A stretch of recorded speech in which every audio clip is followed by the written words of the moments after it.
ওং নমো শিবায়।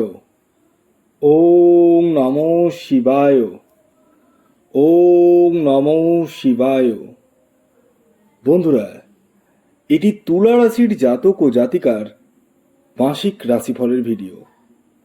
এই ভিডিওতে আপনারা জানতে চলেছেন, আপনি যদি তুলা রাশির জাতক বা জাতিকা হন তাহলে সেপ্টেম্বর মাস কেমন যেতে চলেছে।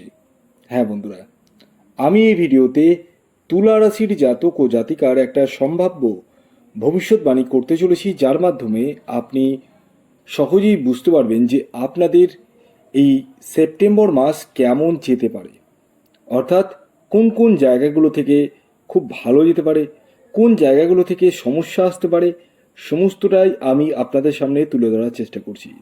তবে শুরুতে একটি কথা বলে দিই, আমি যে মাসিক রাশিফল আপনাদের সামনে প্রেজেন্ট করছি সেটি সম্পূর্ণরূপে সার্বিক রাশিফল, অর্থাৎ এটি কোনো ব্যক্তিকেন্দ্রিক রাশিফল নয়। যেহেতু এটি কোনো ব্যক্তিকেন্দ্রিক রাশিফল নয়, তাই এই ভিডিওতে বলা কথাগুলো 100%-এর সঙ্গে 100% মিলবে এটা কখনোই ধরবেন না। তবে হ্যাঁ, 10-20% আমার কথা মিলতে বাধ্য। আগে আমি আপনাদেরকে গ্রহ গোচর সম্পর্কে ছোট্ট করে বলি। আপনাদের রাশি হচ্ছে তুলা, আর এই রাশির যে অধিপতি গ্রহ সেটি শুক্র গ্রহ, যে কিনা বসে রয়েছে 12 হাউসে কেতুর সাথে। আপনাদের 5th হাউসে শনি রয়েছে, 6th হাউসে রয়েছে রাহু গ্রহ, আপনাদের 8th হাউসে বৃহস্পতি, দেবগুরু বৃহস্পতি রয়েছে, আপনাদের 9th হাউসে মানে নবম স্থানে রয়েছে মঙ্গল গ্রহ, এবং সর্বশেষ আপনার 11th হাউসে রবি এবং বুধ একত্রে রয়েছে। কি হতে পারে আপনাদের জীবনে সেটাই আমি একে একে তুলে ধরার চেষ্টা করছি। প্রথমে আসি শরীর স্বাস্থ্য। দেখুন, হেলথ নিয়ে একটা কথা আমি বলি, যে এই যে শুক্র গ্রহ মানে আপনাদের রাশির যে অধিপতি গ্রহ সেটি 12 হাউসে কেতুর সাথে বসে রয়েছে।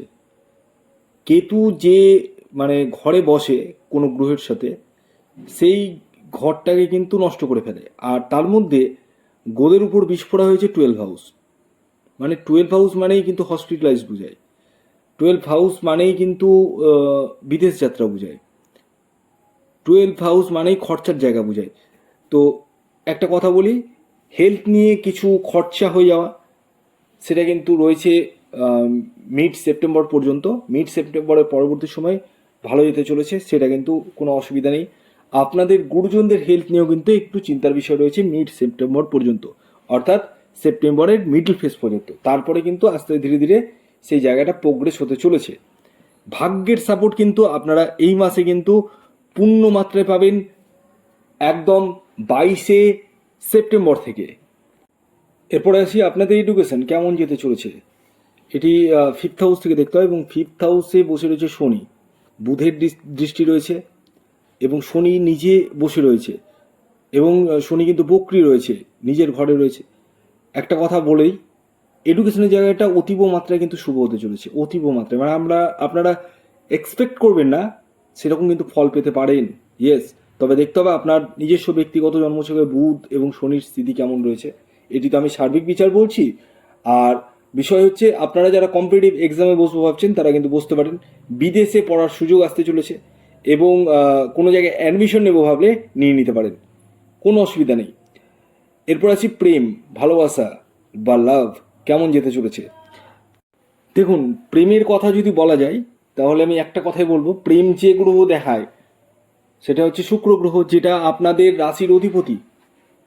তো সে কিনা 12 হাউসে রয়েছে এবং কেতুর সাথে রয়েছে, মানে বুঝতে পারছেন তো, গোদের উপর বিস্ফোরা। মানে প্রেমের জায়গাটা ভালো যাবার সম্ভাবনা আছে, আবার খারাপ হওয়ারও সম্ভাবনা রয়েছে।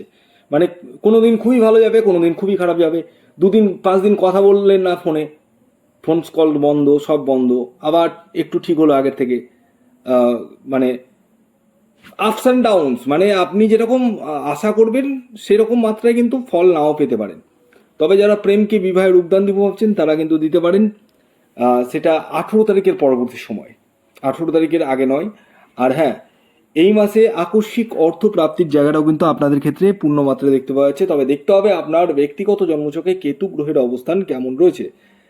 এই মাসে যারা ব্যবসা করছেন তাদের দৈনন্দিন রোজগার কিন্তু যথেষ্টই বৃদ্ধি পেতে চলেছে। কাস্টমার ডিলিংসের ক্ষেত্রে কিন্তু একটু আপনাদেরকে বুঝে সুঝে ডিলিংস করতে হবে। মানে কাস্টমার ধরুন আপনার দোকানে আসলেন এবং দুটো তিনটা জিনিস দেখতে চাইছেন, আপনি একটু বিরক্ত হচ্ছেন, আপনি কোনটা নেবেন নেন তো, এইভাবে কিন্তু বিহেভিয়ার করা যাবে না। কারণ আপনাদের এই মাসে কিন্তু একটু শর্ট টেম্পারমেন্ট থাকবে, মানে একটুতে রেগে যাওয়া এবং উল্টোপাল্টা কথা বলে ফেলা। মুখের বাণীকে কিন্তু ঠিক রাখতে হবে এই মাসে, খুব কেয়ারফুল চলতে হবে।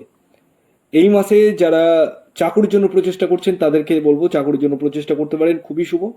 এবং মনের শান্তি কিন্তু আপনারা পেতে চলেছেন। হ্যাঁ, চাকুরি ক্ষেত্রে যে গোলযোগ ছিল সেই জায়গাটা কিন্তু অনেকটা কাটবে। তবে হ্যাঁ, একটি কথা বলি, যারা পার্টনারশিপ বিজনেস করছেন তাদের ক্ষেত্রে কিন্তু একটু হলেও সমস্যা আমি দেখতে পাচ্ছি। পার্টনারশিপ বিজনেসের ক্ষেত্রে একটু অ্যালার্ট থাকবেন, প্রয়োজনে আপনারা সিসিটিভি ক্যামেরা ইনস্টল করে দিন, এতটুকু বলবো। আর আরেকটি কথা বলি, এই মাসে আপনারা যারা বিবাহের জন্য প্রচেষ্টা করছেন তাদেরকে বলবো বিবাহের জন্য প্রচেষ্টা করুন। বিবাহের জায়গাটা কিন্তু খুবই শুভ রয়েছে, দাম্পত্য সুখের জায়গাও কিন্তু যথেষ্টই শুভ রয়েছে। তবে কিছু কিছু ক্ষেত্রে আপনারা যারা নিউলি ম্যারেড তাদের সেরকম কোনো সমস্যা না আসলেও যারা দীর্ঘদিন হয়ে গেছে দাম্পত্য জীবন তাদের ক্ষেত্রে কিন্তু একটু আপস অ্যান্ড ডাউনস আমি দেখতে পাচ্ছি। তবে হ্যাঁ, সন্তানের জায়গাটা কিন্তু খুবই ভালো রয়েছে। যারা সন্তানের জন্য দীর্ঘদিন ধরে প্রচেষ্টা করছেন তাদের ক্ষেত্রে সন্তান প্রাপ্তি ঘটতে চলেছে। দূরযাত্রা বা দূর ভ্রমণের সম্ভাবনা রয়েছে এই মাসে, ধর্মীয় যাত্রা হওয়ার সম্ভাবনা রয়েছে। এই মাসে নিজস্ব বাহন ক্রয় বা গৃহ নির্মাণ কিন্তু আপনারা করতে চলেছেন, সেই জায়গাটাও কিন্তু রয়েছে। তবে হ্যাঁ, একটি কথা বলি, রাস্তাঘাটে চলাফেরার ক্ষেত্রে কিন্তু একটু হলেও সাবধানতা অবলম্বন করতে হবে। এবং এই মাসে প্রতিকার হিসাবে কি করবেন সেটা শুনে নিন। প্রতিকার হিসাবে আপনারা প্রতি মঙ্গলবার দিন হনুমানজির উপাসনা করুন এবং মেটি কালারের সিঁদুর এবং লাড্ডু প্রদান করুন হনুমানজিকে, তাতে কিন্তু আপনারা অনেকটাই উপকার পাবেন, এতটা বলতে পারি।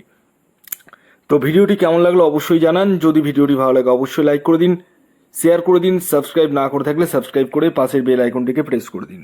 ধন্যবাদ।